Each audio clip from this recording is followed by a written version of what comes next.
नहीं सीखेगा।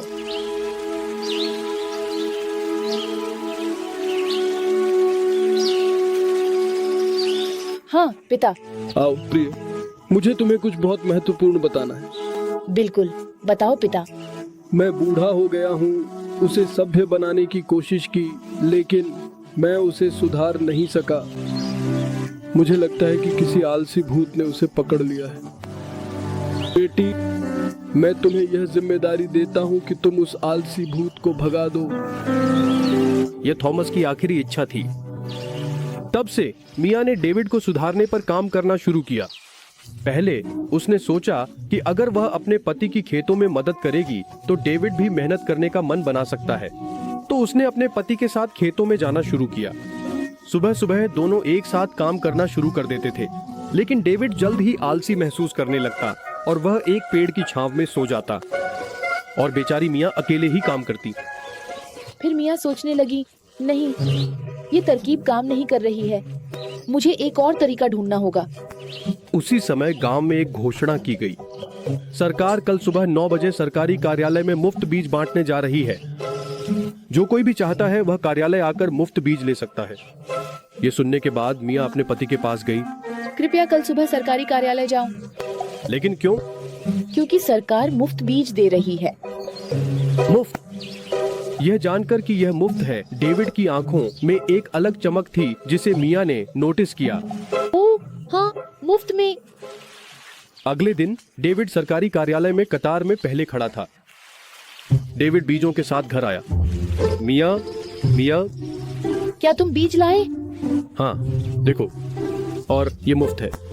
मिया ने डेविड की बातों को बहुत ध्यान से सुनना शुरू किया और फिर उसे एक आइडिया आया।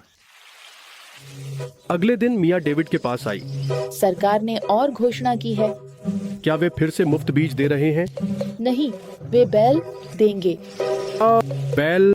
यह अच्छा है। इससे मेरा काम का बोझ लगभग आधा हो जाएगा। मुझे बताओ, मुझे कहाँ जाना है? लेकिन इतना आसान नहीं है। सरकार ने घोषणा की है कि जो कोई अगले 3 महीनों में 1 टन अनाज उगाएगा उसे बैल मिलेंगे। 1 टन? इसमें बड़ी बात क्या है? हमारा खेत इतना बड़ा है कि हम 5 टन अनाज उगा सकते हैं। लेकिन मेहनत कौन करेगा? तुम्हें काम करना पसंद नहीं है, है ना? लेकिन हमें 2 बैल मिलेंगे और फिर हमें उसके बाद काम करने की जरूरत नहीं होगी। उस दिन से डेविड हर दिन खेतों में मेहनत करने लगा। वह पूरे दिन हल चलाता और खेतों में पानी देता था। 1 महीने बाद पौधे अंकुरित हो गए और धीरे धीरे खेत हिलने लगे। डेविड ने अपनी मेहनत जारी रखी। 3 महीने बाद डेविड ने उनका कटाई शुरू कर दी। कुछ दिनों बाद उसके खेत में बड़े अनाज के तने थे। देखो मिया, ये 1 टन से ज्यादा होना चाहिए, है ना? हाँ, बहुत ज्यादा। अब मुझे बताओ, मुझे कहाँ जाना है? कहीं नहीं, खरीदार खुद यहाँ आएंगे। अगले दिन एक व्यापारी आया और मिया को 1 लाख रुपए नकद दिए।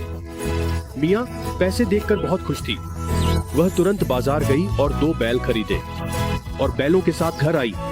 सुनो प्रिय, वाह, कितने मजबूत बैल हैं, और वो भी मुफ्त। मुफ्त में नहीं, इन्हें कमाया है। क्या? हाँ, मैंने तुमसे झूठ बोला, लेकिन इसी वजह से तुमने इतनी मेहनत की और 3 टन अनाज उगाया। मुझे 3 टन अनाज के लिए 1 लाख रुपए मिले और उसी में से मैंने 10,000 में 2 बैल खरीदे। 1 लाख रुपए? हाँ, और यहाँ बाकी के 90,000 हैं। डेविड आंखों विश्वास नहीं कर पा रहा था। उसने पहले कभी इतना पैसा नहीं देखा था। अगले दिन से डेविड ने अपने बैलों के साथ खेती करना शुरू कर दिया। वह एक आलसी व्यक्ति से मेहनती व्यक्ति में बदल गया था, क्योंकि उसने समझ लिया था कि मेहनत करके वह जो चाहे हासिल कर सकता है। क्या तुमने देखा पिता? मैंने आलसी भूत को बाहर निकालकर तुम्हारी आखिरी इच्छा पूरी की।